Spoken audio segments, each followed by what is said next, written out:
Enquanto uma em cada 6 pessoas no mundo enfrenta problemas de infertilidade e só no Brasil cerca de 8 milhões de pessoas têm dificuldades para engravidar, muitas mulheres se veem diante do difícil desafio de não conseguir gerar filhos com os seus próprios óvulos, seja por idade, questões genéticas ou outras condições de saúde. E é aí que entra a ovodoação, ou seja, a doação de óvulos, que pode ser o caminho para realizar o sonho da maternidade para quem encontra barreiras nesse processo. E mesmo sendo uma solução cada vez mais presente, a ovodoação ainda é cercada de tabus, dúvidas e preconceitos, tornando essencial falarmos mais sobre esse tema com informação clara, acolhimento e empatia.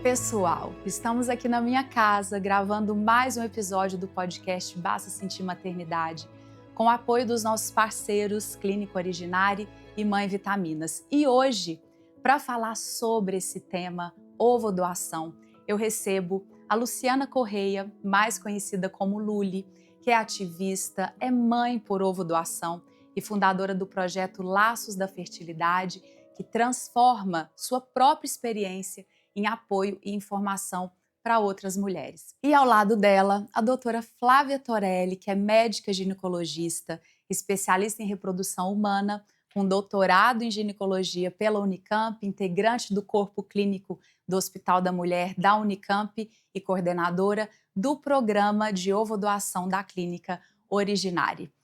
Obrigada, meninas! Que bom que vocês vieram. Muito feliz em recebê-las. Obrigada, Mai. Obrigada pelo convite. É muito bom poder falar desse tema, né? É verdade. Levar informação a tantas pessoas que precisam. É. E obrigada por você abrir espaço no Basta Sentir para a ovodoação também. Porque são tantas camadas, tantas dores, né? Tantas pessoas que sofrem com isso na aceitação e no entendimento. Então você tem esse espaço gigante e super importante que eu acho que vai ajudar muita gente. Com toda certeza. E isso para mim, assim, é extremamente gratificante poder trazer um tema como esse, né, que como eu disse aqui na nossa apresentação, é um tema cheio de tabus, cheio muitas vezes de preconceito, porque falta informação. Falta as pessoas saberem o que de fato é esse programa da ovodoação, como que ele funciona no Brasil. E é isso que eu quero conversar com vocês hoje. Para a gente começar, eu gostaria que a doutora Flávia contasse um pouco o que é a ovodoação. Então, o tratamento de ovodoação é um tratamento que ajuda muitas pessoas a formarem as suas famílias com filhos. Essas pessoas, por algum motivo, elas não têm óvulos para essa gestação. Então, o exemplo mais comum são mulheres que ficam mais velhas, e a gente sabe que a idade é super importante para a chance de engravidar. Então, quanto mais nova essa mulher, maior a chance, porque esses óvulos, além de serem maior em quantidade, eles têm mais qualidade, né? Mas não são só mulheres mais velhas que precisam desse tratamento. A gente, às vezes, pode ter uma mulher mais jovem que entrou em menopausa precoce, ou que por algum motivo fez uma cirurgia, seja por cisto de ovário, seja por endometriose, e reduziu muito a sua reserva ovariana. Esse é um termo que a gente usa bastante em medicina reprodutiva. A gente tem casais homoafetivos masculinos, famílias com alguma alteração genética, então a gente pode usar óvulos doados nessa situação.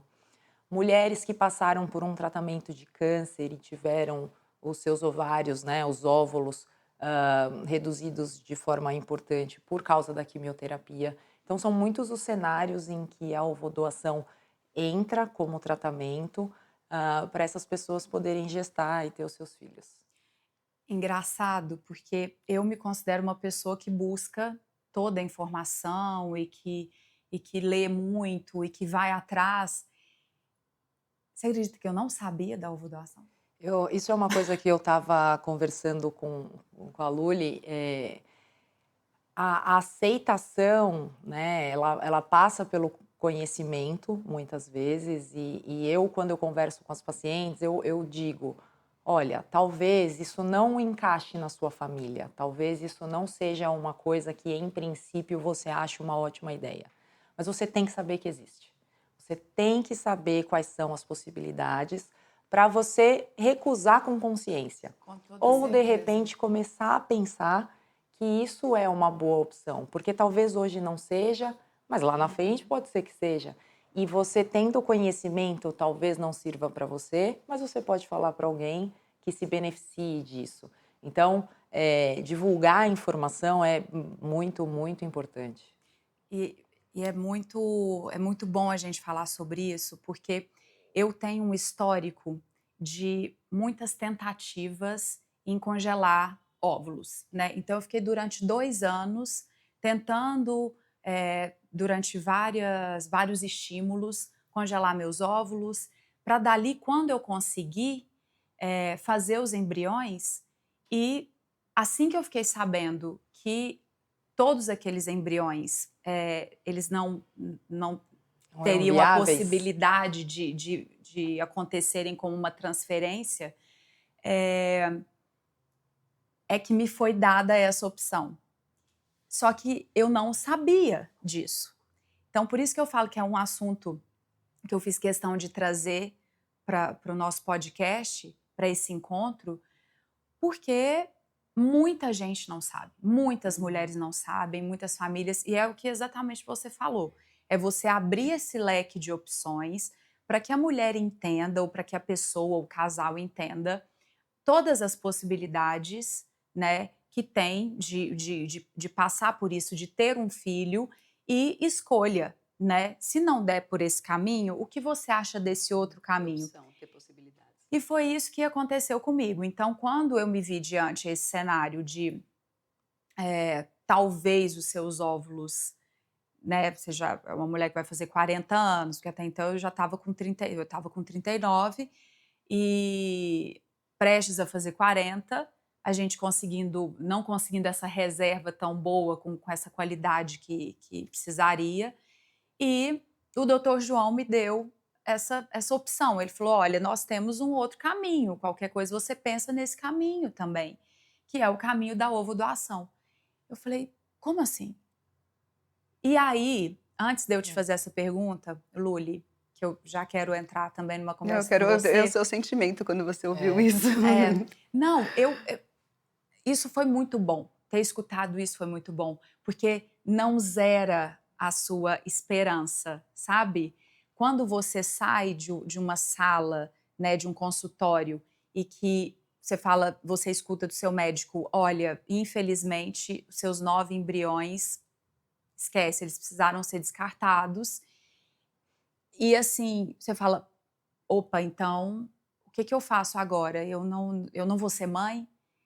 Então, mas qual é esse desejo de ser mãe? Você quer gerar o filho tem que ter a sua genética, ou você quer um filho, você quer ficar grávida, ou você quer um filho, você quer formar uma família. Qual é o seu desejo? Por isso que eu sempre digo que a mulher, ela precisa saber o que ela quer, porque a gente tem realmente várias possibilidades.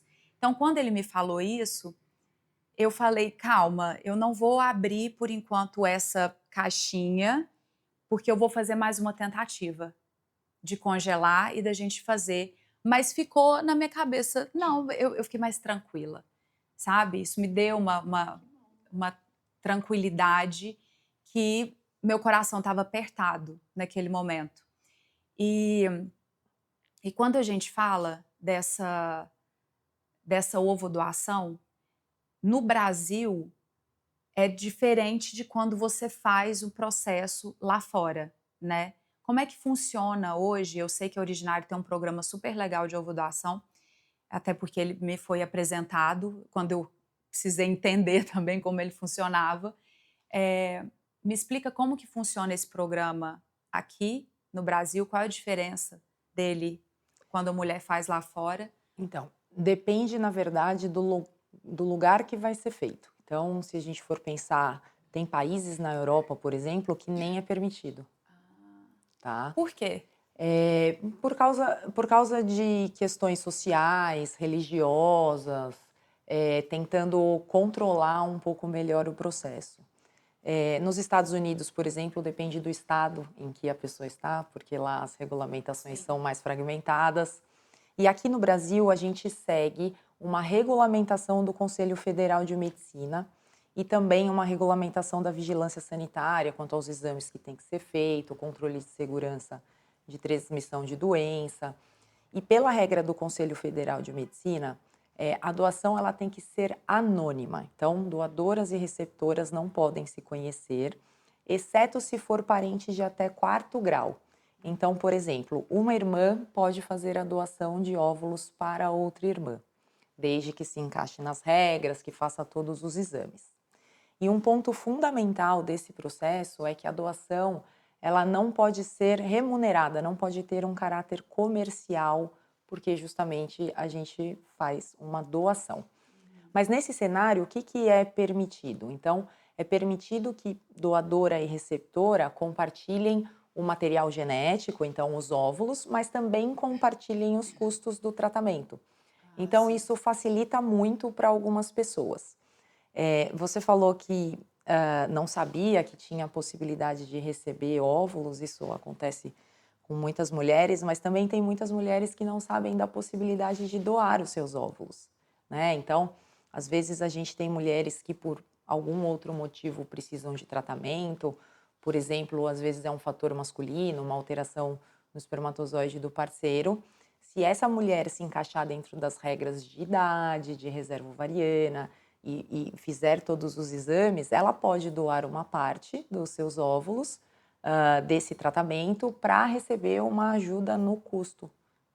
Então, são 2 pessoas que podem acabar sendo beneficiadas com esse processo. Então, se eu chego hoje na Originário, por exemplo, chego eu querendo fazer parte desse programa de ovodoação,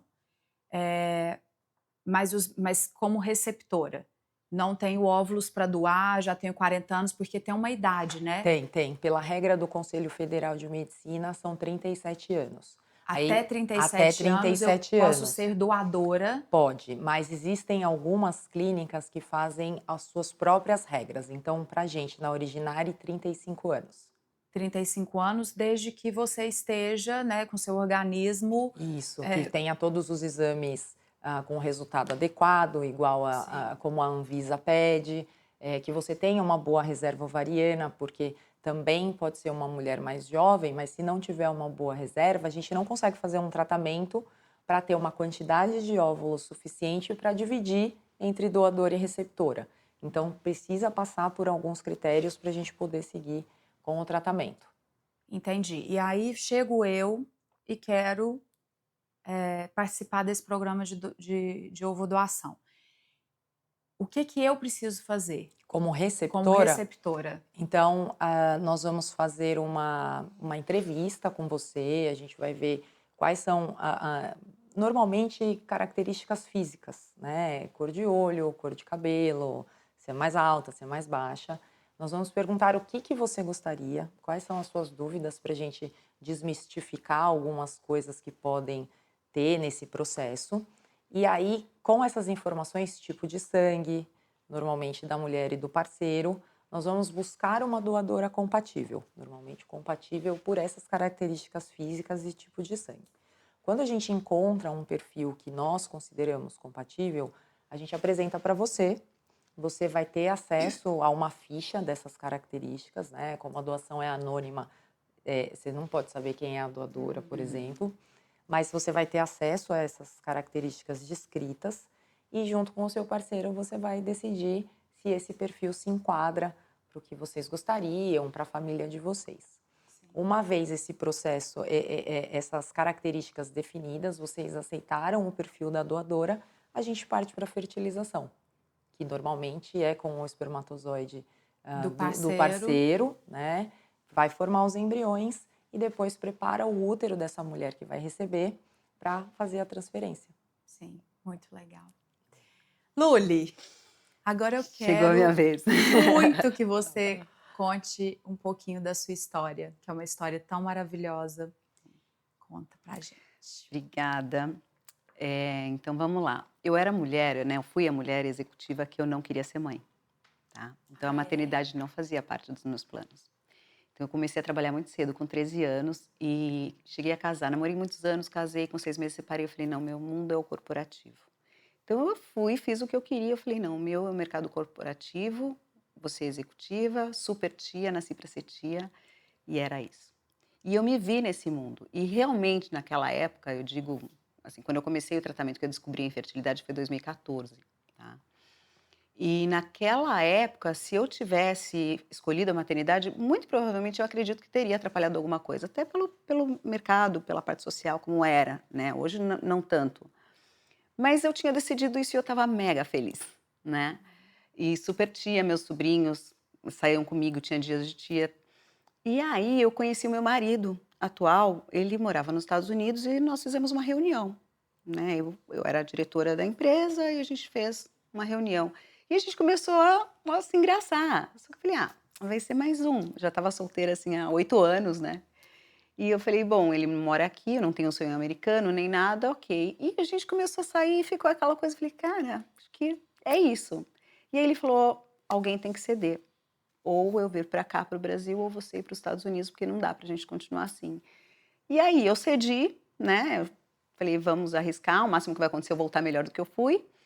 E aí eu lembro que eu falei para ele: "Roland, por que você me busca? Porque se for para construir família, não sou eu". E aí ele falou para mim: "Eu também não". Porque ele também não tinha filhos, ele tinha 45 anos, eu tinha 40. E ok, feliz da vida, fui para Miami, né, para Atlanta, Estados Unidos, e a gente ia se divertir juntos, felizes, trabalhando.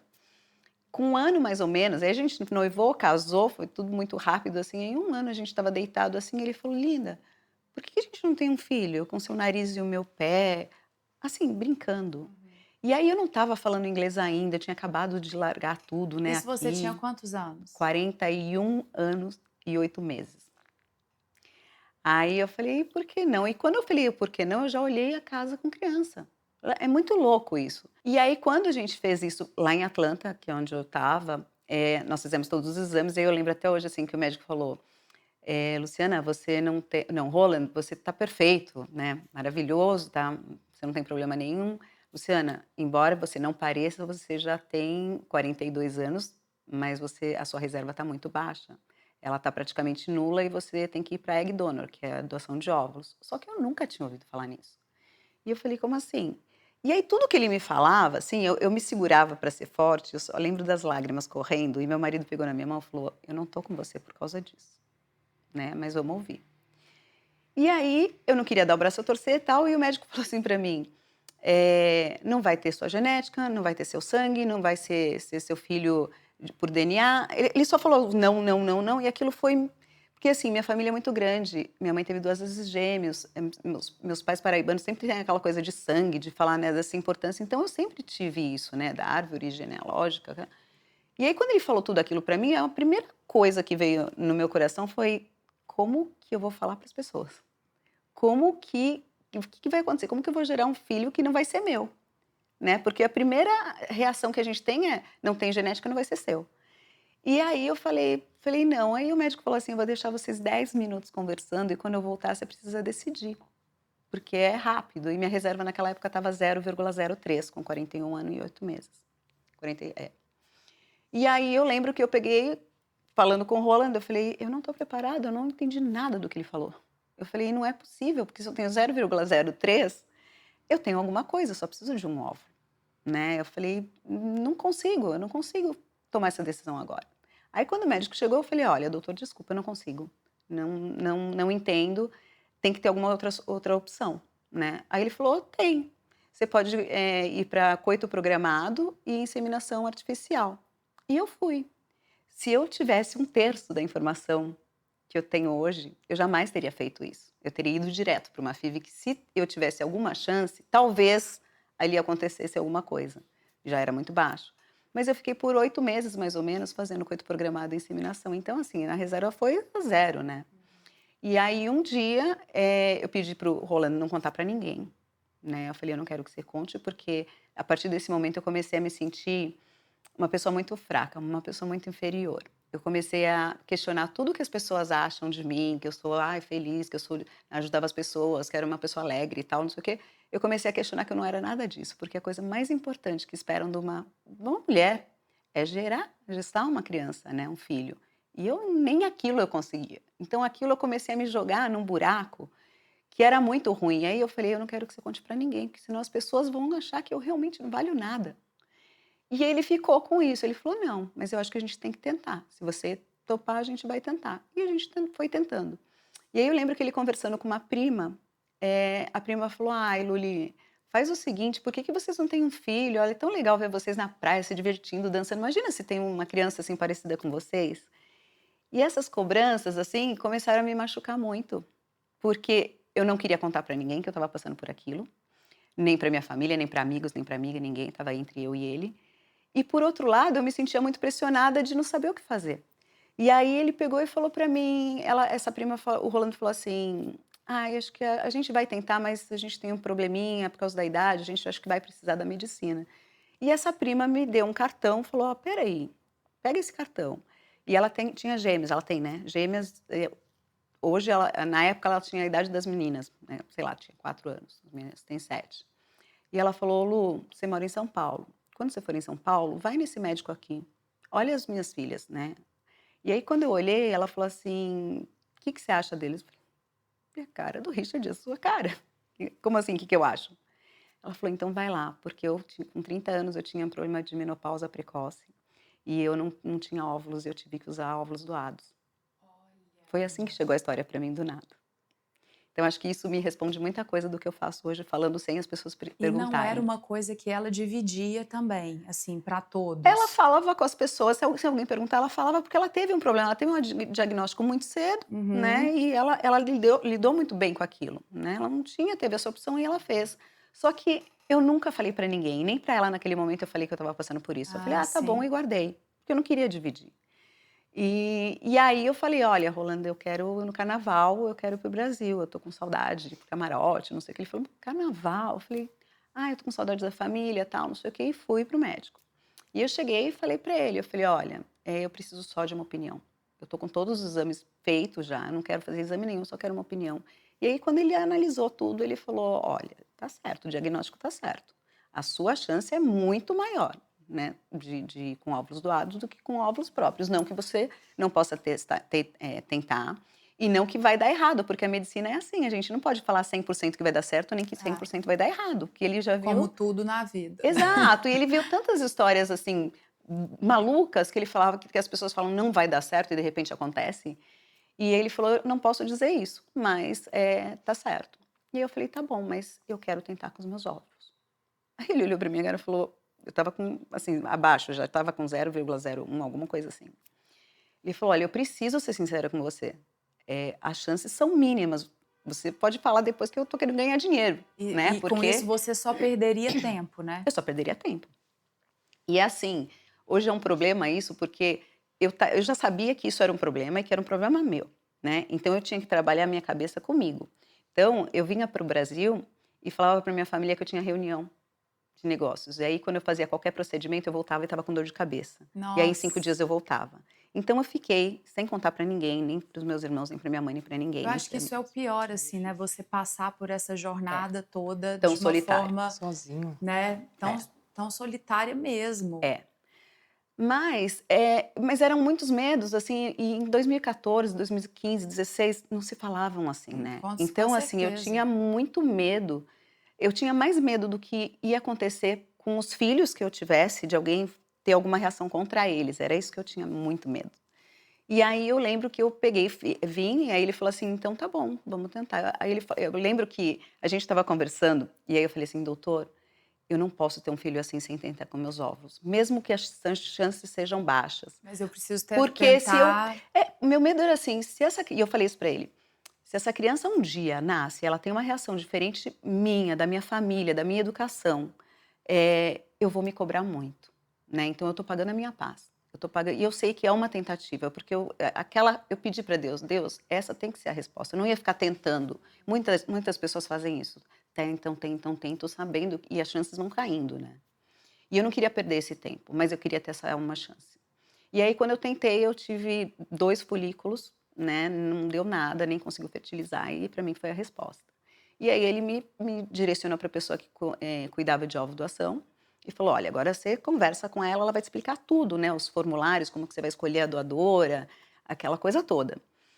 E aí eu fui, e nesse momento, assim, eu lembro que eu saí de lá chorando muito, chorando aos prantos, porque eu me vi naquele momento escolhendo um Lego, sabe, uma prateleira de Lego, eu montando um filho, que eu quero com esse cabelo, com esse olho, com esse e aí eu me senti muito injusta, eu falei: "Se eu falei sempre que não queria, de repente é um castigo de Deus, porque foi um pedido que eu fiz, e eu não acho justo eu ultrapassar isso, né, como que eu vou montar uma coisa, né, como que eu vou fazer alguém me amar como mãe, ou eu amar um filho, eu construindo na prateleira". Foi assim que eu me senti, e aquilo me fez muito mal.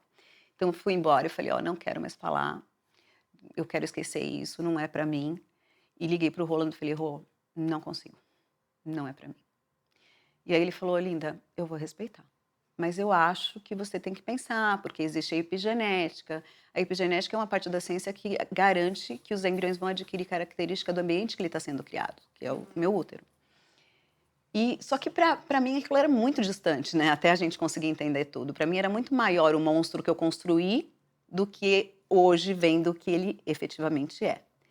E aí eu passei e falei: "Não quero mais falar". Aí teve uma situação de uma gata, tá, porque eu falei: "Não quero", e não queria mais.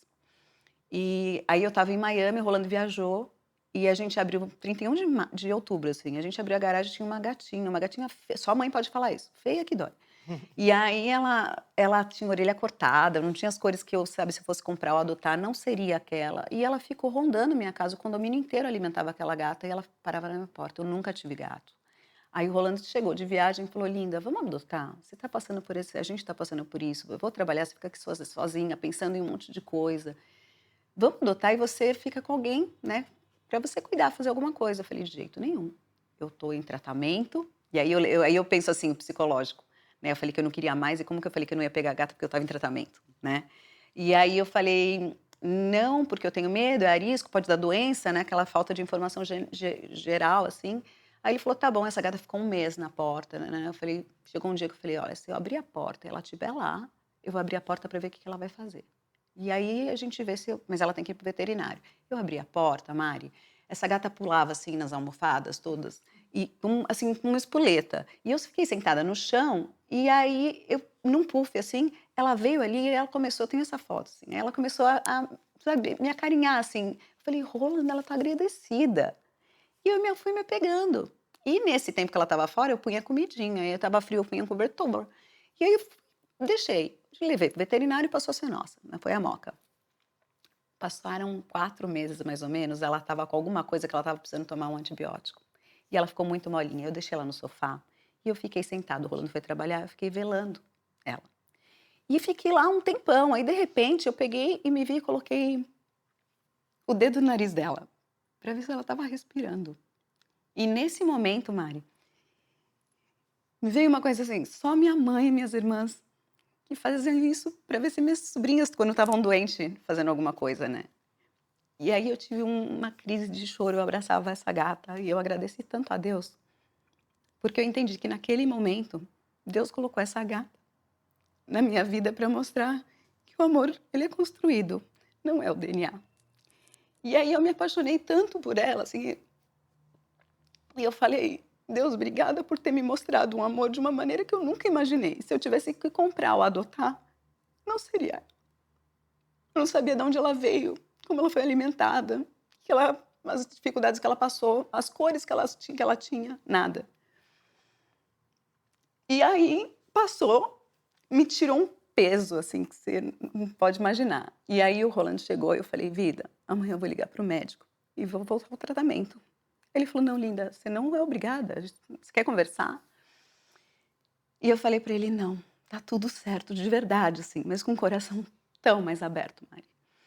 E aí liguei para o médico, e aí falei: "A gente vai voltar, né, o tratamento". E aí eu ia para o Brasil, a gente foi para o Brasil junto, veio para cá, né, na verdade, e escolhemos a doadora, passamos por esse processo, que foi um processo difícil, porque eu me deparei com muitos questionários, muitos formulários, e naquele primeiro momento, E aí eu exigi, eu queria, meus pais são nordestinos, são da Paraíba, eu quero que tenha essa alegria, eu quero que... Aí eu ficava assim, calculando o IMC para ver se ela não era obesa.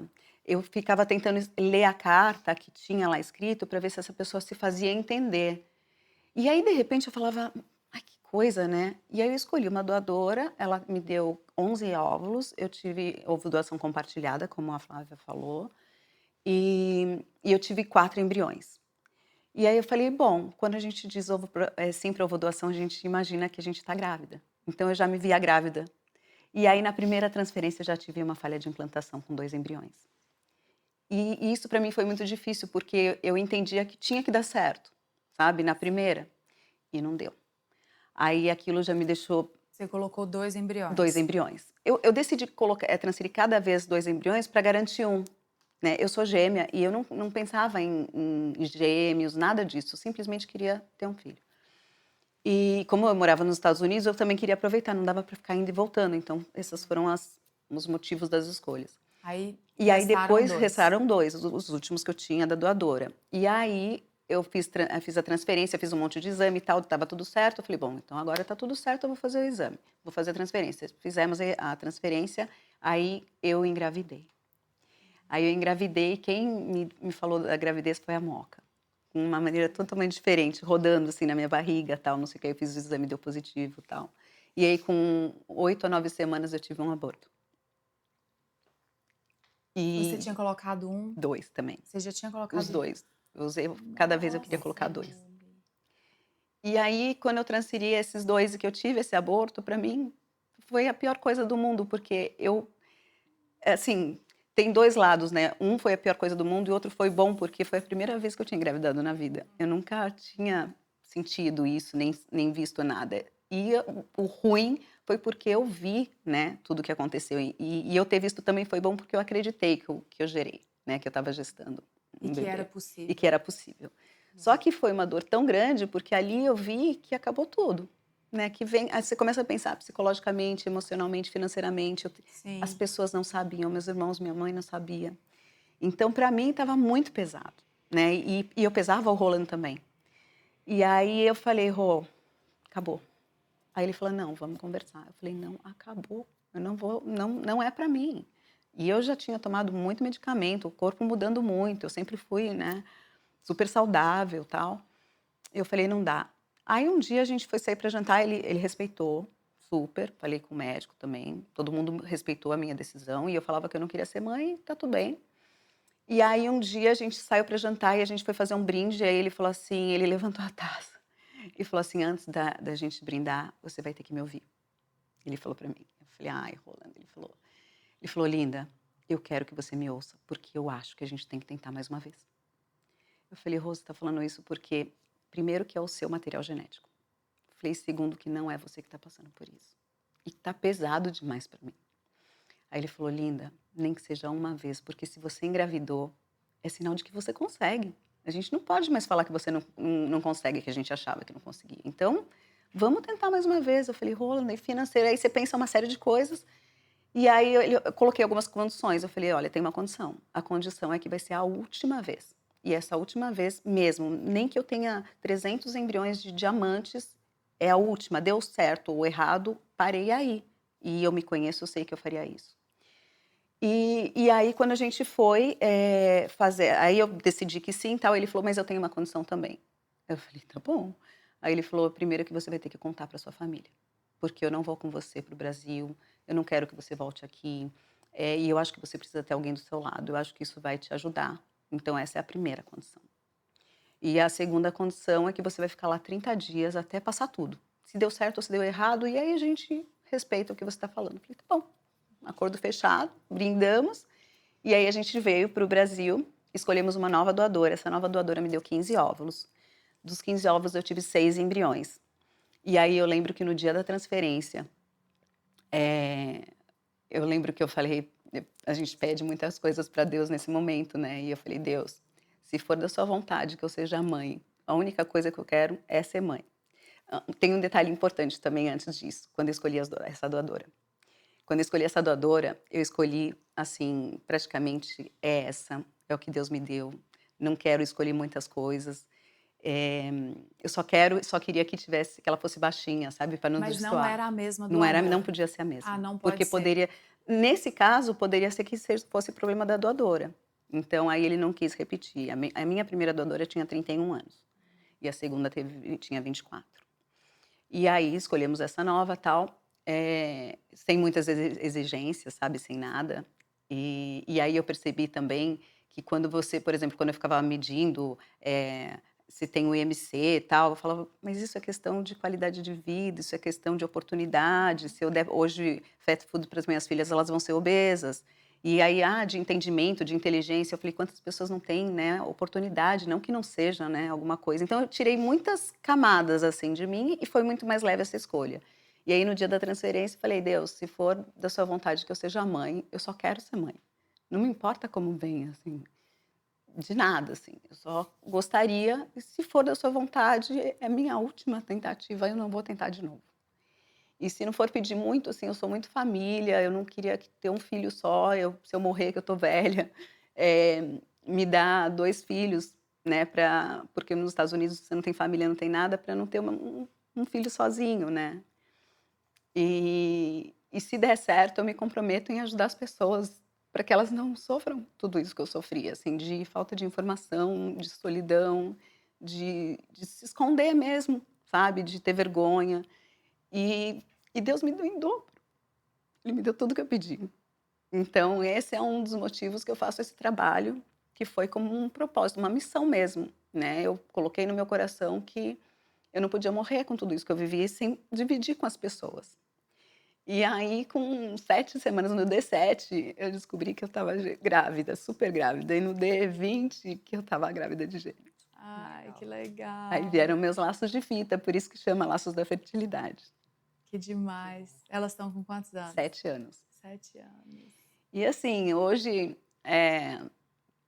elas falam pra mim, "Mamãe, eu te escolhi", sabe. E "Mãe, você é a coisa mais importante pra mim". Então hoje eu faço questão de contar, elas sabem, eu conto a história pra elas desde quando elas tinham 1 ano e 8 meses, né. Eu sou a favor, respeito quem não conte, né, mas eu sou a favor de contar. E elas trazem muito isso, sabe, da importância de saber a história, né. Então quando elas falam isso, pra mim é a resposta de que tudo vale a pena, sabe, porque não é, se elas são ou não minha filha, né, elas são minhas filhas. E existe muito Sim. preconceito ainda e muito tabu, porque acho que o maior medo das pessoas quando vão doar óvulos, por exemplo, é: "Eu não vou dar filho". E eu sempre falo: "Gente, ninguém doa filho, vocês estão doando um material genético, uma possibilidade que pode não acontecer", né. Então é isso, assim, então no geral foi a coisa mais legal, assim, que aconteceu na minha vida, eu sempre falo que a ovodoação foi a decisão mais difícil da minha vida, mas foi a mais feliz e a mais acertada. E quando elas completaram 2 anos, eu doei os 4 embriões excedentes para embriodoação, para ajudar outras famílias. Ai, que legal. Muito legal. Que história, hein, Loli? Demais. Flávia, qual é a maior dificuldade, assim, de aceitação que você percebe numa conversa ali com essas famílias, com essas mulheres, em participar desse programa da ovo-doação? A história da Luli é muito rica e traz, muitos cenários do dia a dia, né, então, esse primeiro ponto de aceitação, de é um processo, não, né, é muito difícil alguém virar e falar: "Nossa, que ótima ideia, essa é a minha primeira opção". Às vezes você precisa: "Vamos tentar, eu quero ver se eu consigo com os meus próprios óvulos", para depois chegar no processo de ovodoação. Em geral, as pessoas querem, manter as características físicas familiares, né, então, de peso, de altura, então o peso você coloca, mas algumas mulheres elas falam assim: "Ah, eu sou longilínea, eu tenho um perfil, um biotipo dessa forma e eu gostaria de manter". Cor de olho, cor de cabelo, isso é meio padrão, assim, e a gente respeita muito isso. Agora, o que às vezes dificulta é em relação ao que você falou: "Ah, eu gostaria que tivesse a alegria dos meus pais nordestino". Isso é muito difícil, porque para eu criar, para eu combinar um número máximo de características, isso deixa a pessoa cada vez mais única. E é mais difícil de eu encontrar uma doadora nesse cenário, né? E a gente sabe que o jeito de ser, essa alegria, por exemplo, é criação, né? Então, é o ambiente em que você está. Então, por exemplo, tem algumas doenças que a gente consegue evitar a transmissão quando faz alguns tipos de exame, porque são doenças dos genes. Mas, por exemplo, outros tipos a gente não consegue. Então, você fala assim, o meu filho vai ser obeso ou diabético? Isso depende. Então, isso é uma série de fatores que influenciam, né? Que, de Às novo, vezes né, é o acontece. ambiente. É o que você ambiente. alimenta. Então, assim, essa doadora, ela gosta de música, ela estudou até que série, quais são as preferências de comportamento mesmo, qual o tipo de religião. Então, são solicitações que, se o casal receptor pede, nós vamos atrás. Mas é bastante difícil e quando a pessoa abre o leque, que foi o que você falou, e entende que alguns cenários vão ser do ambiente em que essa criança cresce, isso facilita muito. Porque a gente percebe que você vai colocando condições, são obstáculos, na verdade, porque às vezes você não está em paz com a decisão, né? Então você você vai colocando dificuldades. Então eu encontro uma doadora com as características, mas agora falta outra coisa. E eu Porque, percebo né? que é muito isso que você está falando, porque hoje eu olho para trás e eu entendo que na primeira doadora eu não estava preparada. Porque você coloca tantas questões, né, tantas exigências que não depende de você e não é aquilo, né? E aí também a gente também pensa na questão de doadora, por exemplo, na minha época eu escolhi com a mesma tipagem sanguínea. Mas hoje uma questão que as mulheres, as tentantes perguntam muito mas encontrei uma doadora perfeita, mas ela não tem a mesma tipagem sanguínea. E aí elas não entendem, elas acham que se não escolher com a mesma tipagem sanguínea, vai ter algum problema genético, alguma característica, e não é isso, né? Não, na verdade a gente tenta respeitar o tipo de sangue justamente porque a gente não sabe se essa família vai contar. Sim. Né? E depois essa é uma questão muito importante se você decidir contar ou não. Então a gente tenta deixar de forma compatível com a tipagem sanguínea da doadora e da receptora não precisa ser igual, mas o que precisa é que a tipagem sanguínea da doadora seja compatível com o casal. Sim. Né?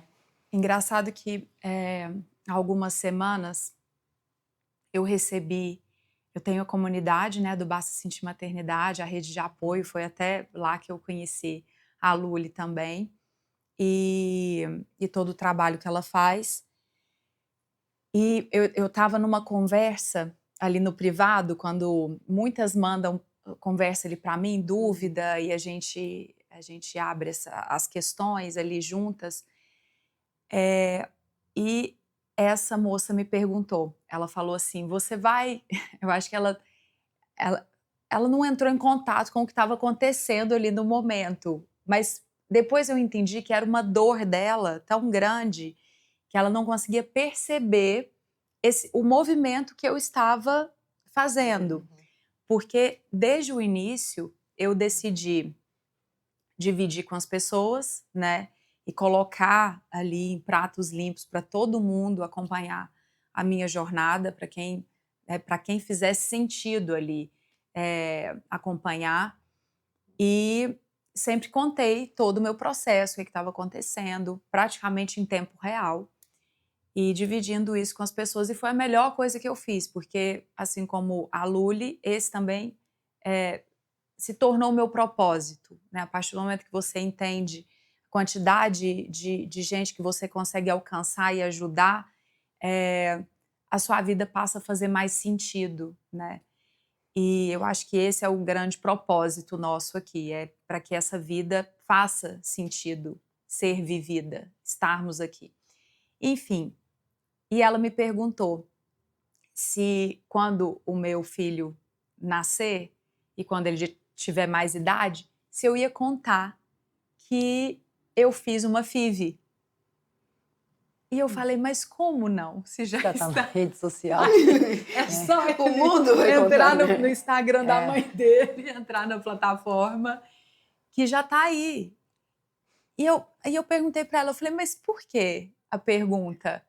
Ela falou, não, porque eu fiz 2 FIVs, os meus 2 filhos são através de FIV, e eu não tenho coragem de contar. Eu não tenho. Eles acham que foi de forma natural e está tudo certo. O que eu faço?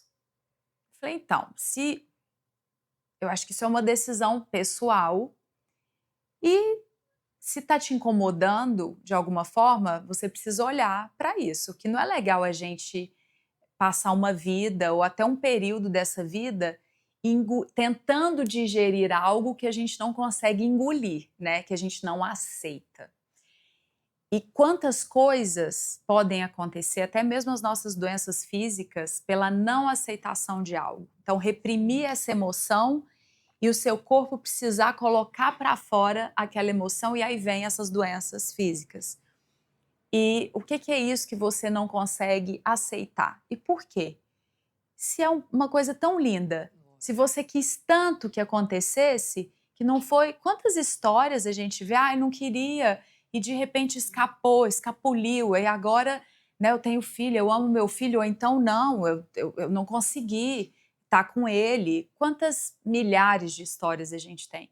E quando uma mulher, ela passa por um processo desse, olha o desejo dela, porque só uma mulher sabe o que eu não posso nem falar muito porque eu me emociono. Porque assim, é uma entrega diária, uma entrega onde você precisa equilibrar suas emoções, onde você precisa ter um entendimento do seu corpo e também abdicar de tanta coisa, porque você deseja tanto que aquilo aconteça, você deseja tanto que aquela vida venha para os seus braços. E a maravilha disso, a maravilha de você contar para aquele ser que ele foi tão desejado e você teve que passar por uma trajetória, por uma jornada árdua para que isso acontecesse, para que essa vida acontecesse, né? Mas eu vejo isso como uma evolução da sociedade, eu diria. Então, eu sou professora de faculdade e eu tenho contato com os alunos que eles têm em torno de 20, 22 anos, né? E logo que eu comecei, isso não acontecia, mas hoje, às vezes, passam os alunos que perguntam como é uma fertilização in vitro e eles dizem, porque eu nasci assim. Então, já da mesma forma que muitas coisas, a gente não tinha fertilização in vitro, na nossa geração, a gente não conhece pessoas que nasceram de fertilização in vitro. E ao longo do tempo, em que, de repente, começaram a ter os pais separados, de repente, famílias só com mamãe, famílias só com papai, vários formatos de família, e de repente, isso que a gente está fazendo aqui, dê força para essa pessoa entender que é um processo natural. E existem muitas pessoas assim, né? Eu, por exemplo, assim, eu sempre contei para as minhas filhas, mas eu ouço, assim, as pessoas me mandam, Luli, você não precisa contar, as meninas são sua cara. E aí eu falo, mas por que não contar? Porque o preconceito velado, né? O que tem de feio? Porque eu acho minha história tão linda, Claro. né? Por que não contar? Eu quero que minhas filhas, quando cresçam, que elas falam, nossa, minha mãe queria tanto a gente, e olha tudo que ela fez, né? E que tem um legado. O legado que eu posso deixar para minhas filhas, por exemplo, e para quem eu puder, é que a geração delas seja mais fácil, seja melhor e seja com menos preconceito. E isso a gente só vai conseguir com isso, com educação, com informação, com conscientização. Porque cada vez, desde que eu comecei a contar minha história, assim, elas nasceram em abril de 2018. Minha primeira entrevista foi na UOL em setembro de 2018. Elas tinham 5 meses. E eu falei sobre ovodoação. E aí, eu falei, eu não posso fazer nada se não for falar para as pessoas da experiência. Porque isso que você está fazendo, Mari, de verdade, tudo que a gente for fazer, tem muitas críticas, tem muita coisa. Mas, no geral, 90%, 95% é do bem, é positivo. Então, e de verdade, assim, eu estou te falando porque eu sinto isso e é um tema tão escondido que é a ovodoação, a gente está falando de óvulos doados, né? E quando você fala, as pessoas, eu estava comentando com a doutora Flávia, as pessoas abrem um Instagram com 0 só para ninguém ver se você está seguindo, porque ela tem medo de falar e ela não tem com quem falar. E quando ela vê alguém dando ouvido ou a voz para ela, que ninguém mais vai estar ali, ela se empodera. Então hoje, quando eu comecei a ouvir as pessoas e falar mais com as pessoas, eu percebi que era a educação, que era a informação. Porque quando eu começava a falar, elas chegavam para mim e falavam: ai, minha vida acabou porque o médico falou que é só com óvulos doados, que eu não vou ter chance. E aí, quando ela falava isso, eu falei: tá bom, então vamos reverter? Eu sou sua médica e eu vou dizer para você: olha, acabou. Não tem mais óvulos e você não tem mais chance. O que é melhor? Né? E aí isso acaba sendo revertido. Eu lembro, Mari, que eu fiz uma palestra em Miami para brasileiros. E né, no meio da palestra, a gente estava conversando tal, e tinha uma menina assim, sentada. Essa menina chorava, chorava, chorava. Eu queria parar a palestra para ir lá e dar um abraço. Exatamente o que você fez quando no seu evento. Várias vezes você falava: eu queria abraçar aquela menina porque estava super emocionada. E eu falava assim: mas o que será que está acontecendo? Acho que ela precisa de doação e não está aceitando. Porque eu entendo que hoje você precisa ter o entendimento e aceitação. Se você tem só o entendimento, fala: eu entendo que eu passei por isso, que foi uma escolha, mas eu não aceito que é comigo. Ou ao contrário, eu aceito, mas eu não entendo porque é comigo. Você não vai passar e ter essa tranquilidade. E é um processo, né? E aí, quando eu comecei a perceber, eu terminei, aí no café, assim, essa menina chegou perto de mim e falou: eu falei para ela, eu posso te dar um abraço? Ela me abraçou como se ela caísse no meu colo e ela chorava de soluçar. E eu falei: me conta a sua história se você quiser, né? Posso te ajudar? Ela falou: Luli, eu vim aqui porque eu vi na TV que ia ter o evento, eu não conheço, eu não sou desse lugar, e eu queria te ouvir, porque eu tenho uma filha através de óvulos doados. Ela estava chorando porque ela estava com uma filha, mas eu falei: mas por que você está chorando deste jeito? Porque era com pena, Ela falou: porque eu não consigo contar para ninguém, nem minha mãe sabe. E eu não sei o que Olha esse fazer. peso, Muito. olha esse peso da Nem minha pessoa mãe carregar aquilo sozinha. E uma coisa que ela deseja, eu falo muito isso, cada um de nós tem uma história. Todos nós vamos ter a história e várias histórias ao longo do caminho. Não é a sua história, é como você deseja contá-la. Como é que você vai passar? Tem várias formas de contar o que acontece na nossa vida. Várias formas, mas isso cabe a você. Você pode pegar qualquer situação da vida, do seu caminho, e transformar aquilo do jeito que você quer. Ou você transforma numa coisa maravilhosa, ou você transforma numa tragédia. Isso cabe à pessoa, são escolhas. Por isso que eu digo que tudo é o olhar. Tem relação com o seu olhar. É a forma como você escolhe passar por aquilo. É a forma como você deseja ver, enxergar e reverberar, né? Não é, ai, aconteceu tal coisa na vida daquela pessoa. Não, é como que eu vou contar isso, como que eu vou passar isso adiante. Porque cada fato, ele é um fato. Depende de como você deseja enxergá-lo. E cada Como paciente você lida individual, com ele. né? Inclusive o É. tratamento. Isso que dos grupos, né, da comunidade toda, assim, de qualquer, estou dizendo, tá? Eu sempre falo que tem um lado muito bom, mas também tem um lado muito perigoso, porque as pacientes elas começam a se ver no tratamento da outra, né? Ah, mas meu médico não pediu isso, mas eu não sou. E acaba sendo um problema também, né? E nesse caso dessa menina, eu falei para ela: olha, eu só vou te dizer uma coisa, te perguntar uma coisa. Se seu marido ou sua mãe, você falar para ela isso e ela falar qualquer coisa, vai mudar o amor que você tem pela sua filha? Aí ela olhou para minha cara e falou: não. Eu falei: então fala, tira para fora, vai para uma psicóloga, conversa com a psicóloga, porque o problema de entendimento e de aceitação está em você.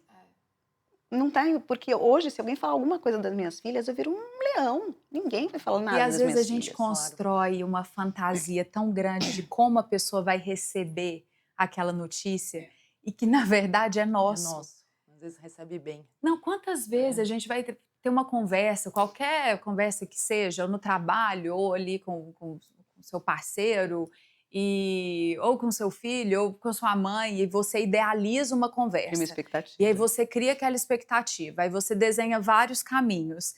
que são os seus caminhos, que é como você olharia para aquele fato. Aí você chega para ter a conversa já toda armada, né? Não, deixa eu me encher aqui de pedras, porque vai que. Aí de repente a pessoa fala assim: tá bom, ótimo. Não, e foi Que bem bom. E aí isso. você Você sabe que minha fala, mãe, opa, não meus vai pais, combinar se eu fizer o que eu estava programando fazer. eu tinha muito Com medo de contar certeza. para minha mãe, porque minha mãe, quando eu fiz o tratamento, ela tinha 79 anos, né? E veio do Nordeste, aí tem um negócio de religião, então eu tinha muito medo, assim, o meu maior medo da ovodoação era de alguém rejeitar meus filhos, da minha família, tá? Não era de fora. Então eu pensava como que ia ser isso, né? E como que eu ia fazer para proteger isso.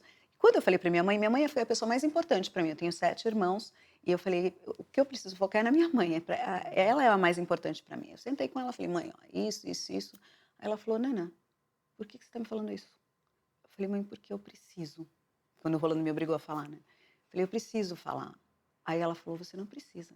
Porque vão ser tão meus netos quanto meus 11, sabe? E ela tem um amor pelas minhas filhas, assim. Minha gestação foi difícil, ela foi para Miami com 80 anos. E me ajudou, e eu falei, mãe, olha só que coisa louca, né? Depois de 45 anos, você tá cuidando de gêmeas de novo, porque eu sou gêmea. E ela falava, eu vou cuidar até o que eu puder. Então, e me ajudou bastante. Então, assim, não tem, a gente que cria, eu acho que o negativo, o medo é tão grande, né, de rejeição, porque a gente não pensa o medo, e quando a gente coloca esse preconceito que a gente tem, essa barreira que a gente tem, é de pensar no que o outro vai julgar. Não é no que a gente... Então, cada vez que, por exemplo, que eu perguntava para alguém, quando eu comecei a soltar um ou outro, eu queria ver se ela ia ser... Eu queria uma corresponsabilidade daquela minha decisão. Não ia importar se ela fosse contra. Mas se ela fosse a favor, eu ia falar, legal pra caramba, tem um braço à mão. Então, hoje eu vejo que a gente busca muito essa dar a mão para eu me sentir mais segura. E, na verdade, a gente não precisa disso, porque hoje eu vejo as minhas filhas, gente, tem gente que fala assim, FIV não é de Deus. Já vi várias coisas assim. Aí eu falo para as pessoas, falei, gente, se não for de Deus, me apresenta de quem é, porque eu vou agradecer de joelhos. Né? Hoje, assim, eu acordo todos os dias e eu vejo Deus na minha casa, cada vez que eu vejo as minhas filhas. Estava contando para a doutora Flávia que domingo eu levei as minhas filhas para o laboratório para elas verem como elas foram. E elas falavam assim, mamãe, você me fez aqui? Legal. E aí eu falei, foi, filha, você foi um embriãozinho congelado, então elas sabem já os nomes, elas vão crescendo e assim, tudo tem né, não dá para falar qualquer coisa com elas agora, você tem que acompanhar o crescimento. E um dos motivos que eu fiz do livro foi para me ajudar a contar a história e para ajudar alguém criar uma história para contar, não para ensinar alguém a contar, sabe? Vamos responder umas perguntas aqui das meninas da comunidade. Para a doutora Flávia. Quem pergunta é a Graziela Pinto. Quais são as etapas do processo de ovodoação e quais os custos financeiros e benefícios? Bom, então a gente tem a jornada da receptora e a jornada da doadora, né? Como eu já falei um pouquinho, a gente faz uma entrevista com a receptora, entende quais são as necessidades dela, não só de tipo físico, tipo de sangue, para procurar uma doadora, né? A doadora vai passar pelo mesmo processo, vai fazer exames que são os exames necessários pela regra do Conselho Federal de Medicina e da Vigilância Sanitária. E essa mesma regulamentação, ela permite que o material genético e os custos sejam compartilhados, né, como a gente já conversou um pouco. E uma coisa muito interessante, por exemplo, é que mulheres que buscam congelar óvulos, mulheres que estão em outra fase da vida, que ainda não sabem se querem ter filhos, elas podem congelar esses óvulos doando parte deles, às vezes sem nenhum custo, né? Nossa, que Então a gente consegue atingir muitas mulheres de diferentes oportunidades, de diferentes necessidades para fazer esse tratamento. Então, se eu tenho até 35 anos e vou até a clínica originária e falo que eu quero participar do programa de ovodoação, faço todos os meus exames, está tudo certo, pode ser que eu consiga fazer o tratamento onde eu congele os meus Congele os seus óvulos, óvulos.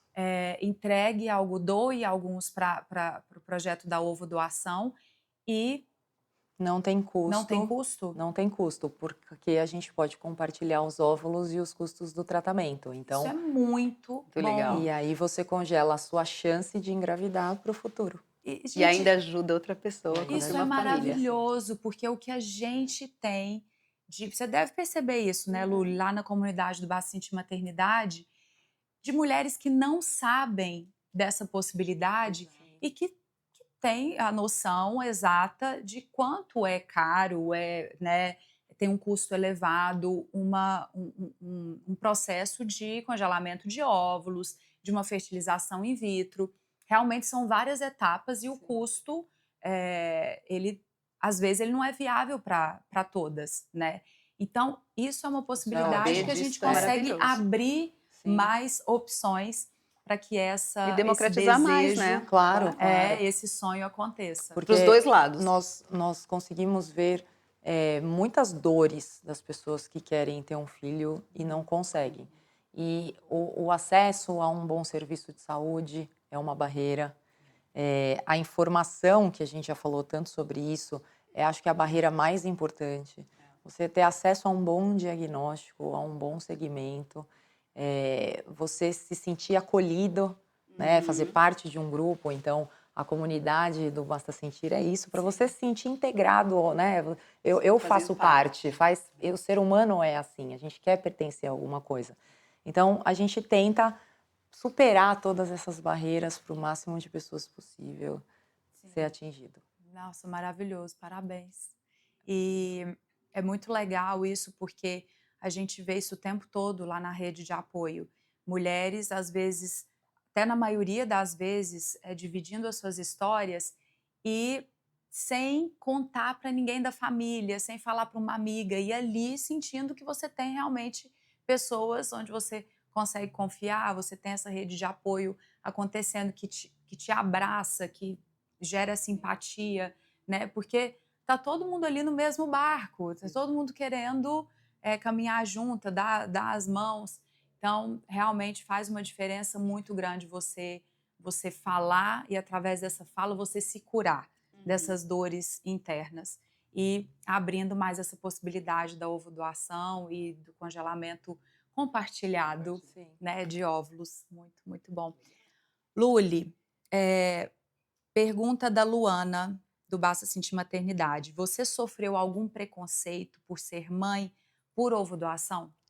Olha, o preconceito que eu sofri são das pessoas acharem que as meninas não são minhas filhas, né, isso para mim é um preconceito, e que eu lido muito bem com isso, assim, porque eu sou muito bem resolvida com isso e eu aceitei a minha história, né. Então eu acho que esse é um ponto importante, mas, por exemplo, quando as pessoas dizem para mim: "Ah, elas não são só filhas biológicas", né, e aí eu vejo tantas atrocidades com filhos biológicos, então hoje eu falo para as pessoas quando vêm com uma história ou com preconceito ou por eu não contar, qualquer coisa do tipo, eu digo que não importa o DNA, né, eu aprendi que o amor ele é muito além do DNA, né, o amor é convivência, né, a relação, a construção de uma família é o dia a dia, é o ambiente que você dá, são os valores e princípios que vocês têm. Então hoje as pessoas dizem: "Ah, a Isabela e a Gabriela parecem com você". Claro, porque é o ambiente que eu dou para elas, é um ambiente de alegria, é um ambiente de que está tudo certo, de respeito ao próximo, não é o DNA.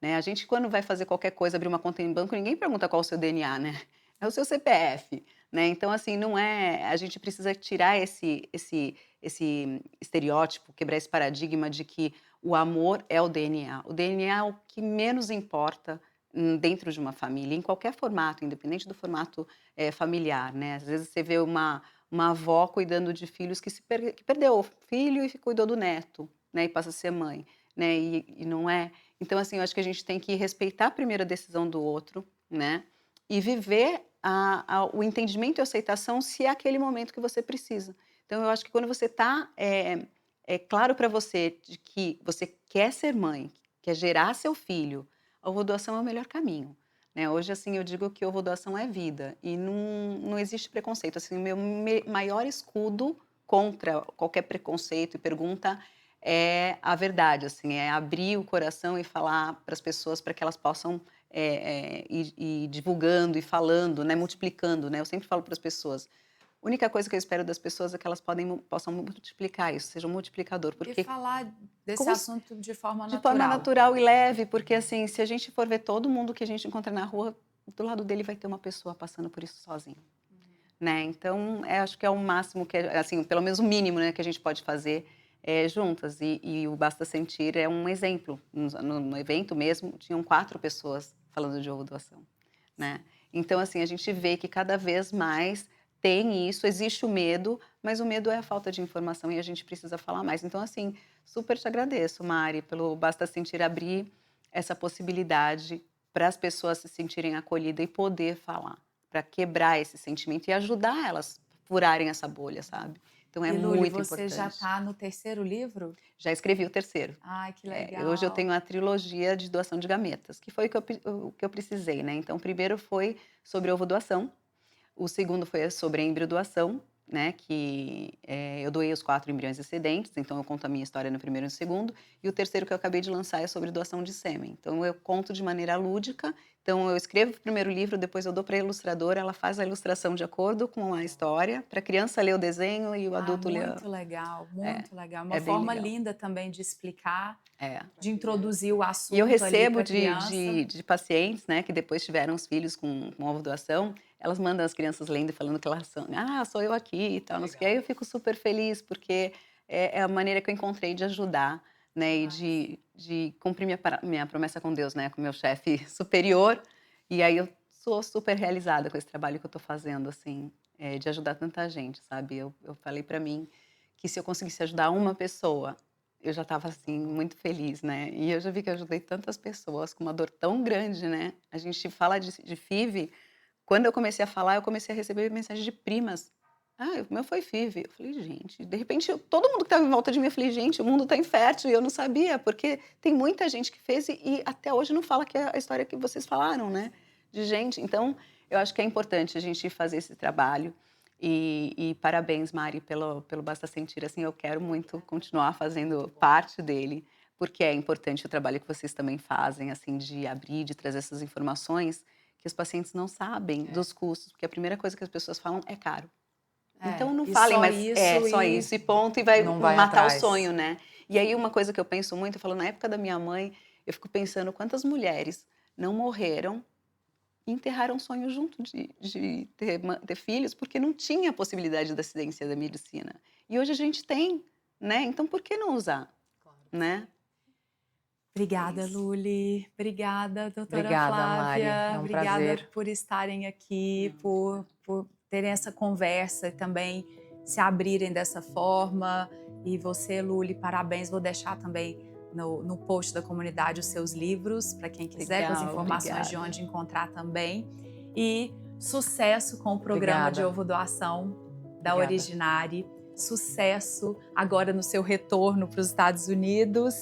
E com as suas filhotas, com a sua vida, continua sendo essa empresária, essa mãe e levando para o mundo aquilo que de melhor você tem para oferecer, né? Que é dentro do seu propósito de vida e de tudo que aconteceu no seu caminho, você fez dessa história uma história muito linda de ser contada. Parabéns, obrigada, viu? Obrigada mesmo pelo convite, obrigada por te ouvir também, que eu acho que é sempre importante a gente somar. E parabéns pelo bebê lindo que vai chegar.